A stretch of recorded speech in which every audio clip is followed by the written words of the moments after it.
స్వయంభూ శ్రీ పుష్పాచలేశ్వర స్వామి దేవస్థానం పునఃప్రారంభ ద్వితీయ వార్షికోత్సవ సంబరాల మహోత్సవ ఆహ్వానం. స్వస్తి శ్రీ శుభకృత్నామ సంవత్సర వైశాఖ శుద్ధ ఏకాదశి తేదీ 1/5/2023 నాడు స్వయంభూ శ్రీ పుష్పాచలేశ్వర స్వామి దేవస్థానంను శ్రీరామరాజ్యం హిందూ చైతన్య వేదిక ట్రస్ట్ ఫౌండర్ మరియు చైర్మన్ అంబాబత్తుల అండకొండ రాముడు పునఃప్రారంభించి ప్రతి నెల మాస శివరాత్రి సంబరాలు.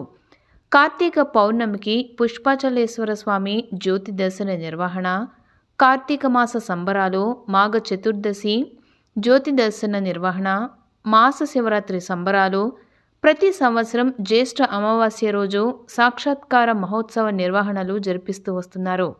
నేటికి 8/5/2025 స్వస్తి శ్రీ విశ్వావసునామ సంవత్సర వైశాఖ శుద్ధ ఏకాదశికి 2 సంవత్సరాలు పూర్తి అయ్యి 3వ సంవత్సరంలోకి అడుగు పెట్టడం జరిగింది. కావున దేవస్థానం పునఃప్రారంభికులు మరియు కార్యనిర్వాహకులు ద్వితీయ వార్షికోత్సవ సంబరాలను పురస్కరించుకుని స్వామివారికి విశేష పూజలు, అభిషేకాలు మరియు అర్చనలు శాస్త్రవిధిగా నిర్వహించెదరు. కావున భక్తులందరూ ఈ పుణ్య కార్యక్రమంలో పాల్గొని పుష్పాచలేశ్వర స్వామి దివ్య అనుగ్రహం పొందాలని ప్రార్థన.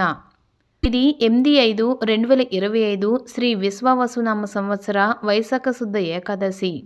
విశేష పూజలు ఉదయం 9 గంటలకు మొదలు.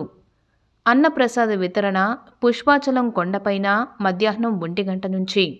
ఆహ్వానించువారు దేవస్థాన పునఃప్రారంభకులు మరియు కార్యనిర్వాహకులు, శ్రీరామరాజ్యం హిందూ చైతన్య వేదిక ట్రస్ట్ ఫౌండర్ మరియు చైర్మన్, పూజారి అంబాబత్తుల అండకొండ రాముడు, ప్రధాన కార్యదర్శి శ్రీమతి పిఎన్ అశ్విని గారు, సేవకులు అబ్బాయి గారి వెంకట సాయి, జింక మహేష్, కిషోర్ యాదవ్, ఏ రామస్వామి, ఏ లక్ష్మమ్మ, బి బాలస్వామి, ఎస్ ప్రసాద్, ఏ రామతులసి.